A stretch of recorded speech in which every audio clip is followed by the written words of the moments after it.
दुखद घटना है। आज प्रातःकाल खराब मौसम के कारण एक हेलीकॉप्टर दुर्घटनाग्रस्त हो गया। मैं सबसे पहले तो जो दुर्घटना में जिनकी जान गई है, जो हताहत हुए हैं, उनके लिए भगवान से प्रार्थना करता हूं कि भगवान उनको अपने श्री चरणों में स्थान दे और उनके परिवार के लोगों को जो असमय ये दुख आया है, कष्ट आया है, इस दुख को सहन करने की शक्ति प्रदान करे। और साथ ही इनको गंभीरता से लेते हुए हमने तत्काल एक आपातकालीन बैठक बुलाई है और उस बैठक में निर्देश दिए हैं कि एक सख्त एसओपी बनाई जाए, जिसमें किसी भी कीमत पर जो हमारे डीजीसीए के रूल हैं, मानक हैं, उनके मानकों के साथ किसी भी प्रकार का कोई भी ढिलाई न बरती जाए। और जो उच्च हिमालयी क्षेत्र हैं, उच्च हिमालयी क्षेत्रों में चलने वाले पायलटों को उसका अनुभव हो, ये एविएशन कंपनियां भी सुनिश्चित करें।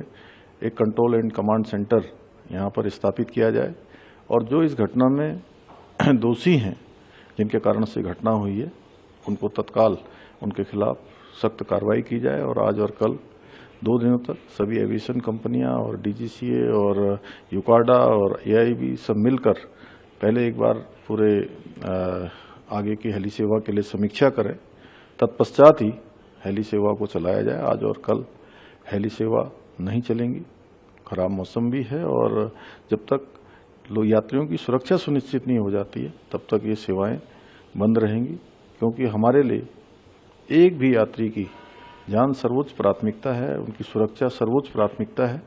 उसी के आधार पर आगे इन सेवाओं का संचालन होगा। तो दुखद घटना है। आज प्रातःकाल खराब मौसम के कारण एक हेलीकॉप्टर दुर्घटनाग्रस्त हो गया।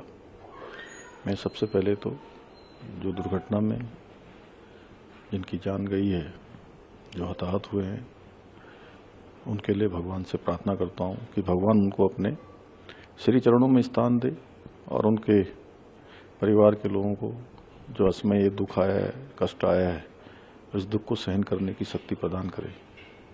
और साथ ही इनको गंभीरता से लेते हुए हमने तत्काल एक आपातकालीन बैठक बुलाई है और उस बैठक में निर्देश दिए हैं कि एक सख्त एसओपी बनाई जाए, जिसमें किसी भी कीमत पर जो हमारे डीजीसीए के रूल हैं, मानक हैं, उनके मानकों के साथ किसी भी प्रकार का कोई भी ढिलाई न बरती जाए।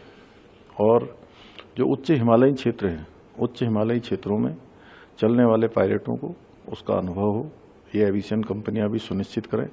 एक कंट्रोल एंड कमांड सेंटर यहाँ पर स्थापित किया जाए और जो इस घटना में दोषी हैं, जिनके कारण से घटना हुई है, उनको तत्काल उनके खिलाफ सख्त कार्रवाई की जाए। और आज और कल 2 दिनों तक सभी एविएशन कंपनियां और डीजीसीए और यूकाडा और एआईबी सब मिलकर पहले एक बार पूरे आगे की हेली सेवा के लिए समीक्षा करें, तत्पश्चात ही हेली सेवा को चलाया जाए। आज और कल हेली सेवा नहीं चलेंगी, खराब मौसम भी है और जब तक यात्रियों की सुरक्षा सुनिश्चित नहीं हो जाती है, तब तक ये सेवाएं बंद रहेंगी, क्योंकि हमारे लिए एक भी यात्री की जान सर्वोच्च प्राथमिकता है, उनकी सुरक्षा सर्वोच्च प्राथमिकता है।